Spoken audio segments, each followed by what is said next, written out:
இனிய இரவு வணக்கம் நண்பர்களே. எல்லோரும் எப்படி இருக்கீங்க? நல்லா இருக்கீங்களா? அதாவது இப்போ வந்து பனி டைமு. என்னென்னா பனி நேரங்களில் வந்து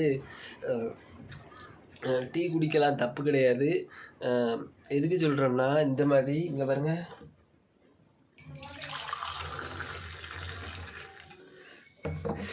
கடுங்காப்பி போட்டு குடிங்க. கடுங்காப்பி போட்டு குடிச்சிங்கன்னா ஒன்றுமே செய்யாது. கடுங்காப்பி குடிக்கலாம், சுக்கு காப்பி குடிக்கலாம்.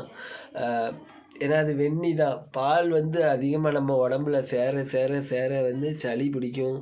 அது இந்த கிளைமேட்டுக்கு வந்து ரொம்ப இப்போது எனக்கெலாம் பாருங்கள், இன்றைக்கி எங்கள் அம்மா வீட்டுக்கு போயிட்டு எங்கள் அம்மா வீட்டுக்கு மத்தியானம் போகும்போது ஒரு வீடியோ போட்டிருந்தேன். வெயில் தாங்க முடியல. அன்றைக்கி நான் போயிட்டு மத்தியானம் போயிட்டு எங்கள் அம்மா இருந்தாங்க வீட்டில், சர்பத் போட்டு தந்தாங்க.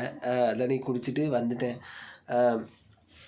அப்படினாலுமே எனக்கு என்னன்னே தெரில, இந்த இந்த பனி கிளைமேட் வந்து எனக்கு ஒத்துக்கிட மாட்டேங்குது. எனக்கே இப்படி இருக்குன்னா சின்ன குழந்தைகளுக்கெலாம் எப்படி இருக்கும்? முடிஞ்ச வரைக்கும் இந்த பால் காப்பியை வந்து தவிர்த்துருங்க. நான்லாம் எப்போமாவது தான் இப்போ இந்த பால் காப்பியெல்லாம் விட்டுட்டேன். ரொம்ப எப்போமாவது தான் கடையில் போய் இப்போ டீ குடிக்கிறது. இப்போ முடிஞ்ச வரைக்கும் வீட்டில் போட்டே குடிச்சிடுவேன். பாருங்க,